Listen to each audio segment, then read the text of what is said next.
Good morning and welcome to the Working Differently in Extension podcast. I'm Bob Birch. Great to have you along for today's conversation as we're going to be talking about networks and extension, an area of interest for me for a long time and for quite a few of us throughout extension. I think an exciting area of that cooperative extension needs to continue to be involved in and investigate. And we have three guests today who have been involved in the building and cultivating of networks in their state.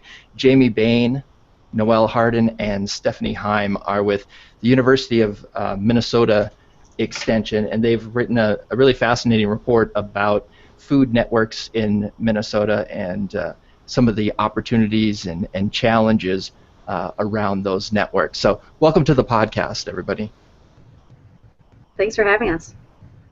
So let's start with sort of setting the groundwork for folks who might not be aware of what these food networks are. Noelle, can you give us some background on what we're talking about when we're talking about these either local or statewide food networks? Sure. Food networks are essentially diverse groups of stakeholders who come together to work around issues related to food in their communities. So they include the usual suspects like folks in extension who work on food and food systems, also farmers, people from local public health, people from other organizations working on hunger, and a variety of issues related to food. And so, Stephanie, what has been your involvement as an extension professional in food networks? There's a lot of different roles I would assume cooperative extension professionals could play. What has your experience been in getting involved?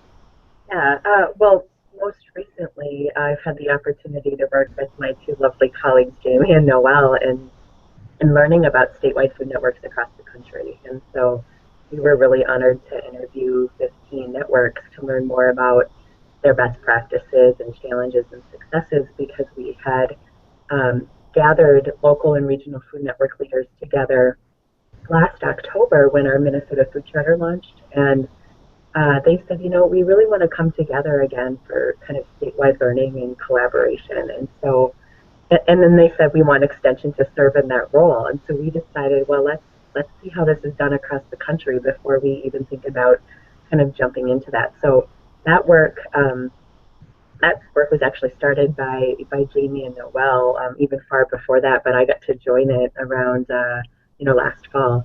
And then I've been really involved in the development of a statewide food network here in Minnesota, which we're calling the Minnesota Food Charter Network. And so I've been involved in the development of that and planning, and Extension will be sort of a lead organizational partner in engagement. Jamie, do these food networks, or I assume they do, I guess, but how do they operate differently than maybe other organizations that we might have experience in the past with, who work around maybe similar issues of hunger or food accessibility or any of that stuff? How do the networks function differently than maybe some of those other organizations? That's a great question. I would say that in my experience with food networks, that the focus is more so on relationship building and sort of bridging those cross-collaborative relationships, where I think in the organizational work that work isn't always valued, where in network work it's found as fundamental and crucial. So, for instance, I coordinate the Metro Food Access Network, which serves the 7-county metro area and has over 250 organizational partners. So for us to get to action, it's really hard to get 250 organizations to find some sort of action. But for us to build relationships and help build those cross-collaborative relationships for organizations to do their work better, that's really where we're finding the value in our first 3 years of existence. So that's an interesting point that Jamie makes, Noelle, about actual work being done. And so sometimes that might be referred to as like a production network. Have you put thought into, or can you help clarify for people maybe how that is different than maybe networks we might just think of, like social networks, or our social networks face to face or online, as opposed to something that where you actually want to get work done? Sure. Yeah, that is a really important distinction. For the networks that we work with and that we learned about in our research, there really is an end goal sort of beyond the relationship building and finding better ways and more efficient ways to do the work through collaboration. But a lot of the networks do intend to influence policy, for example, or come up with new sorts of initiatives, beyond each organization building on their own work, but actually finding new sorts of projects to work on together. And so I think you see both that approach, which might be more action-oriented, and attention to the relationship building and strengthening each organization involved. And I think different networks find different ways of balancing that. But one sort of really key person that we've looked to in our work is Curtis Ogden from the Interaction Institute. And he thinks, rather than saying each kind of network functions one certain way, but all networks have within them individuals who might be more oriented towards action, or might be more oriented towards relationships, or might be more oriented towards process, like I tend to be. So within a network, you'll have different individuals that are finding, their own sort of interest in engaging in certain ways with the network, and they may take the network as a whole a certain direction, or through like breaking it up into task forces or subgroups within the network, they find those ways to engage in the piece of it that interests them. So I think that you're right that some networks may take, more of an action approach than others, but I think even within one network that you'll find, kind of all three pieces of those core elements at play. Stephanie, one of the key messages really in your report is this idea of networks as ecosystems, and thinking of networks in that way. Can you kind of give our listeners an outline of what you mean by that? Yeah, I can attempt to do that. Well, I will do that. So Noelle comes from an agroecology background, and she, as well as, we talked with Rich Pirog from Michigan, who talked about networks as ecosystems, and we couldn't shake that. Like, we all sort of, yeah, that makes a lot of sense. But I think, as we think about how networks themselves operate, and we take a step back, so instead of doing a traditional executive summary, we have an infographic that represents the key findings from our research and using sort of an ecosystem metaphor. And so one example is that our second finding was that you really need to invest in networks, and networks have to have power. That's people power, that's financial resources to really get work done. And so we use the sun as a way to represent that ecosystem component. And we talked about really establishing networks and needing a solid foundation and good soil to do that. And so I think there's a lot of ways that networks operate very similar to our natural ecosystem, and we've found that to be really, really wonderful because nature knows how to do this. And so in many ways, as humans, we have a lot to learn from our natural ecosystem. But I would love, if it's okay with you, to also see if Noelle has thoughts on this, because she's really articulate. Go ahead, Noelle. Can you help us understand this idea of networks as ecosystems a little bit more?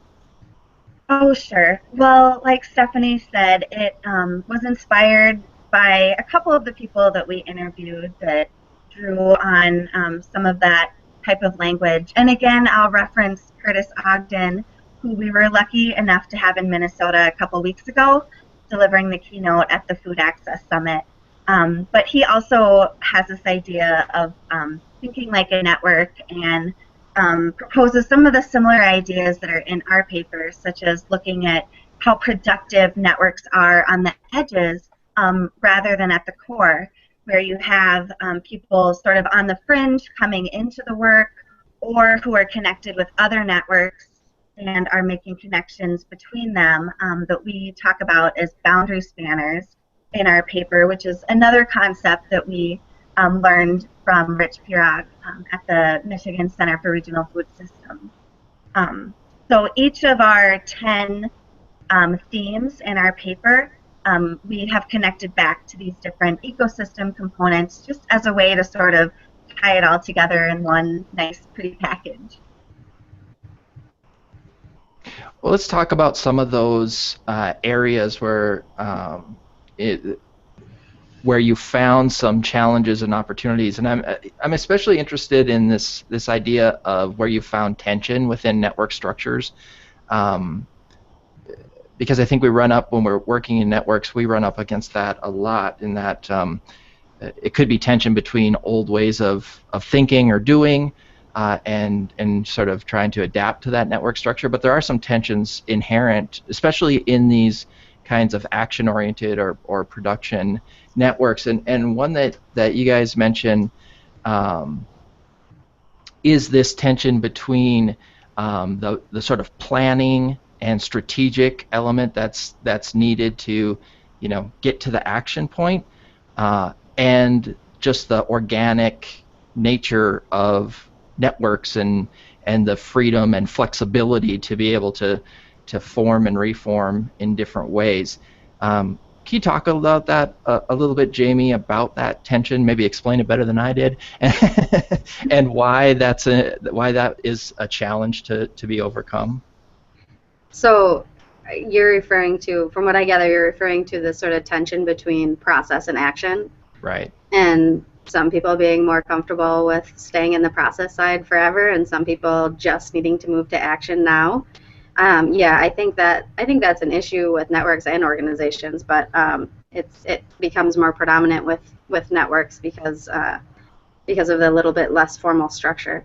I can try to explain it, but I think Noelle did a pretty good job of that. I always come back to that triangle, the process, relationships, and results, that people kind of tend to lean more towards one or the other. And so trying to find that common balance and building trust along the way is probably the best way I can explain it. Steph, it looks like you have something more to add. Yeah. Can you tell I'm kind of leaning in? One thing that caught, as you asked that question, Robert, that kind of catches my attention is when we were talking to Michael from California, he talked a lot about this, and he talked about how important it is to really show network success and to have tangible success. So I think, people see results in action in very different ways, and it's really important if you are a part of a network or leading a network or coordinating a network that you help people see the successes that happen. And Jamie has done a really nice job in the Metro Food Access Network in talking about decentralized sort of action and success, that it doesn't have to be all 250 organizations agreeing that they're going to measure this, this one indicator for success, or they're all going to agree on this policy. But when you have 2 or 3 organizations coming together to make work happen, that is a result of them being part of this larger network, and it's really important to communicate about that. I mean, I think we used the river in our ecosystem kind of metaphor as a way to represent communication because it's fluid and it's really important to have feedback loops. And I think I guess I would just underscore that to balance process and action, I think as a network leader, you also really have to think critically about success and celebrate success along the way, because this is really hard and messy work. Noelle, Stephanie brings up and Jamie bring up this idea of success stories. It, sort of leads to the question of evaluation, and I think that's maybe one thing that for cooperative extension professionals, we enter scary territory when we're talking about social media or social networks or networks in general, because it doesn't always jibe with our traditional view of how we evaluate things. What did you learn about how networks evaluate, how you can evaluate the impact of these food networks? Yeah, that is such a great question. We had the great fortune to interview Corey Bregendahl from the Leopold Center at Iowa State, who is a leading expert in evaluation of exactly these types of networks.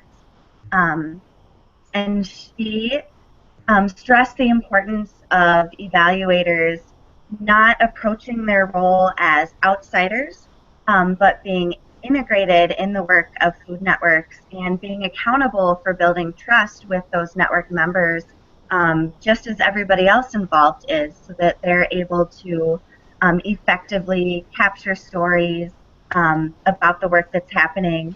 And I think that those stories and other more maybe qualitative evaluation methods, at Minnesota Extension, we do a lot with ripple effect mapping, for example, as a way to capture, and again, kind of connecting back to the water metaphor, looking at the ripples and the way that the relationships people are making within the network are leading to other sorts of ways of engaging and improving the work, even if it's not directly a product of the network itself per se, but more of the relationships that are created.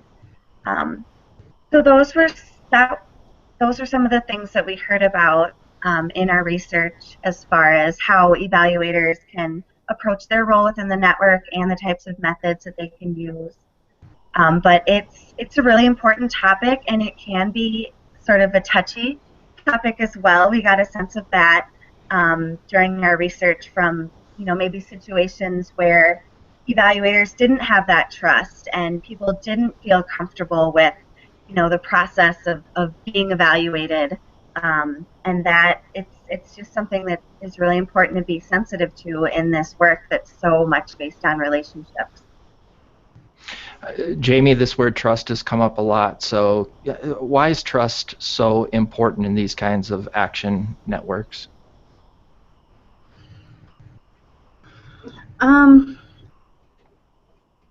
I think it's important for a number of different reasons. One, I think, I think it might have been Rich Pirog who said this. He brought up the reciprocity aspect, and that in life, people usually have a 3-to-1 reciprocity where they'll give 3 times, and if they receive once, they'll keep giving 3 more times, and if they receive once, they'll keep giving 3 more times. But if that doesn't happen, then they're going to stop giving. And so I think in a network, what we're trying to build is to have it be 0 to 1. Like you'll give just because you trust that at some point that person or someone else will give back, and you're not giving just because you feel obligated to because someone else gave recently. You trust that person and you appreciate and respect their work so much that you're willing to just keep giving because you know you're going to be seeing more in return than you would if you were just doing it individually. So I think building trust in order to get to that space is critical, and that's where networks really thrive.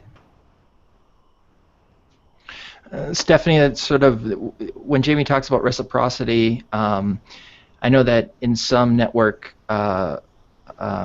writing, I'm thinking now of Plastric's Connecting to Change the World. He writes some about the value proposition that people do have to get something out of the network, and that even though there's this concept of generosity and reciprocity, that they're, if people are going to participate, they need to get value out. What are your thoughts on that, and did you see that in your research? Yeah, absolutely. I mean, when I hear a value proposition, I think self-interest. And we talk a lot about that in our networks, that we need to start being more open and about what is it that brings us to the table personally, professionally, as an organization, and what we need to get out of the network. And I think we need to start, and that's part of building trust, right? When we can be really open with each other about what brings us to this table and what will keep us coming back, that builds trust. And so Curtis, as Noelle has mentioned, was at our Food Access Summit, our keynote just a couple of weeks ago. And one of the things among the many that he said that really stuck with me is he said, truth telling brings people back. And I think if people don't put their self-interest on the table, and it might not be like, intentional, like they're hiding something, but without being sort of open about that, without truth telling other people about why they're there, it's really hard to build trust. And so I think, when I think about Peter's work and connecting to change the world and value propositions, I think about self-interest in that way. And that's one of the things that we really try to do when we're engaging with local and regional and statewide networks. What is it that will keep you coming back to this table?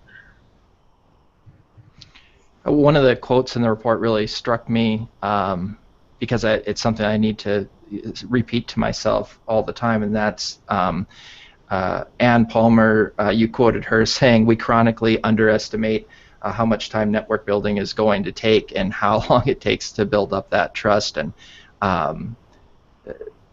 Noelle, I'm just wondering if you can comment on that, and maybe how it fits into the mindset of the different people and organizations who might be involved in these action networks, that as you participate in a network, everybody might have a different timetable in mind for action, and how do you sort of cultivate the patience necessary? Yeah, absolutely. Well, I think it goes back to something that Stephanie said earlier, which is making sure that you celebrate every small success along the way, because inevitably you're going to have people that no matter how much you try to explain and cultivate the patience, they're going to want to see that action. And so, trying to balance that and ensure that there are small, projects happening or ways of communicating, increase in membership or different things that speak to those folks who are more action-oriented. But definitely trying to develop a common understanding that this work is going to take a long time, particularly if you're trying to do something like influence statewide policy around food systems. It's really important to ensure that folks who are involved in that know that it's a slow process. So I think taking, both trying to create a common understanding of the time it's going to take and celebrating every small success along the way is important to kind of balancing the work of the networks. And so I'd like to add to that. I think Anne also said how critical it was to have funders at the table, and I think that's part of so having funders, having evaluators at the table is really important, because when they're part of the process, they understand that it takes time.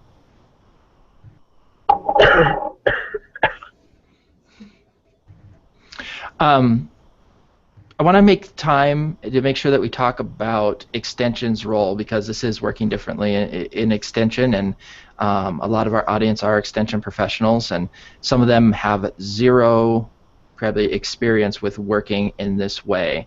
So Jamie, if the report mentions that Extension professionals might play a lot of different roles within these networks, can you give us some of those ways that Extension professionals might work within these kinds of action networks? Yeah, definitely. We have over 20 plus networks in the state, and then we have Extension involved with them in one way or another throughout the entire state. So we have Extension participating in a variety of different ways. It might just be, attending the meetings, and for instance, our SNAP Ed educators might lend that sort of underrepresented voice from the community. we might be able to lead sort of some of the action work. So for instance, in the Metro Food Access Network, we have a hunger relief action team, and that has been led by one of our regional coordinators and has had some heavy influence from some of our SNAP Ed educators. And then I'm an extension educator in the Metro, and I actually coordinate the network, the MFAN network, and it's funded through the statewide health improvement program. So it's a collaboration between local public health, the Minnesota Department of Health, and extension. So I think that's another opportunity to look for partnerships with extension and other organizations to help facilitate and coordinate networks. And I think as a result of that, I've also had to look at my role as not so much of a traditional extension educator and looking at myself as educating through facilitation and coordination, and having to get savvy at measuring how that has produced outcomes like direct education produces outcomes, which can be tricky. You brought it up, Jamie, sorry, about reporting, so I'm going to put you on the spot a little bit about, so can you give us an idea of what has that experience been working within University of Minnesota Extension structure? Have there been places where that has created tension, or you've run up against barriers trying to work in this way? Yeah, definitely. So our mission is to advance equitable access to healthy food for all Twin Cities Metro residents, and part of that is working on policy systems and environmental approaches. So just saying policy can be a tricky conversation in extension, and let alone working on policy can be even trickier. So fortunately, we have a really strong and robust leadership team in the network, and part of that is Hunger Solutions Minnesota, which is a statewide lobbying agency here in Minnesota for hunger relief. And we've had to sort of shift all of our policy language away from coming through extension, and we shift it over to Hunger Solutions. So I don't actually I'll send all the other emails, but I won't send the emails about policy, and I'll have my leadership team members send all of those emails. And that's a kind of our workaround for addressing policy. Noelle, have you had what has your experience been like trying to work in this network setting within extension? Well, I think that there is actually quite a lot of support for the network approach that we're using within extension. And something that we heard a few times when we were doing our research nationally is that folks in other states had noticed too that extension was increasingly, in most cases, not every case, but becoming more involved in the work of networks, and they sometimes reference sort of this new approach of extension and how it was playing out in their state and amongst food networks in their state. So I think that, for example, in our SNAP Ed program, which all three of us are involved with, and it's the education that supports the Supplemental Nutrition Assistance Program, there's been a shift federally with the direction of that program that lends increasing support for food networks and working as a part of multi-organization collaboratives to impact exactly the types of policy systems, environmental changes that Jamie was referencing. So even though there's certainly tricky dynamics to that at play that Jamie talked about, I think that there also are these increasing, federal or state systems that support that. And another one that we have in Minnesota is the Minnesota Food Charter, which has brought about this newly emerging statewide network. And that might be a better one for me to hand over to Stephanie to talk about a little bit.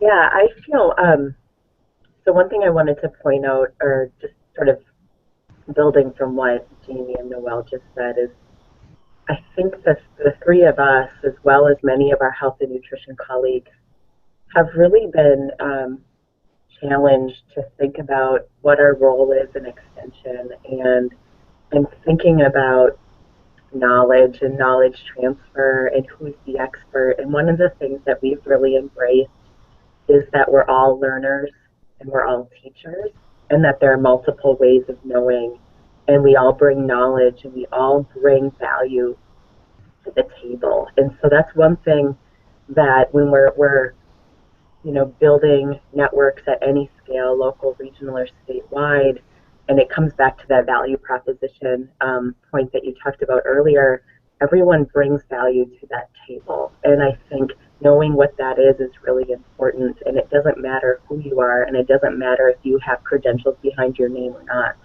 And so that's something that health and nutrition has really embraced. And so we're coming from that lens, health and nutrition, Center for Family Development. I think there's great opportunity to engage our other extension colleagues in this work. And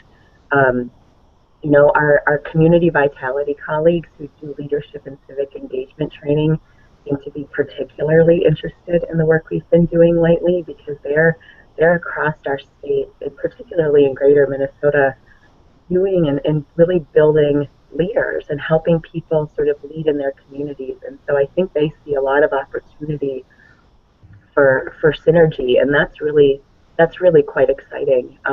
But at the statewide level, I've been involved in the development of the Minnesota Food Charter Network. So, at the beginning of the year, our research and the Minnesota Food Charter kind of network development were almost on parallel tracks. And at some point, we realized, no, these need to merge together, because what we're learning should inform the development of a statewide network.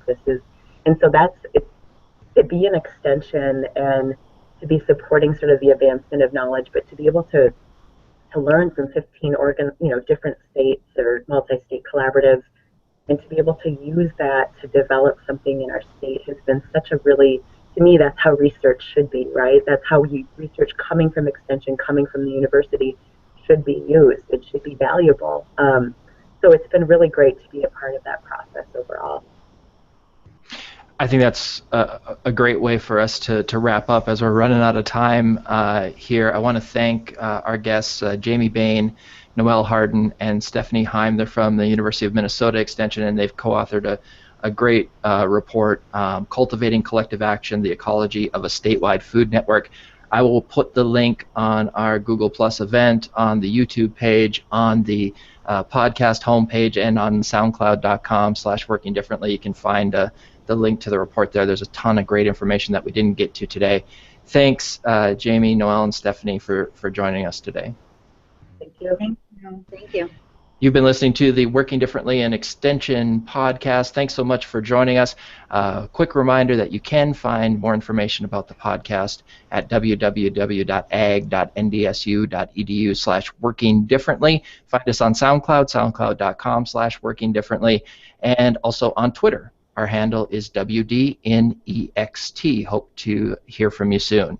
Thanks again for listening, and have a great day.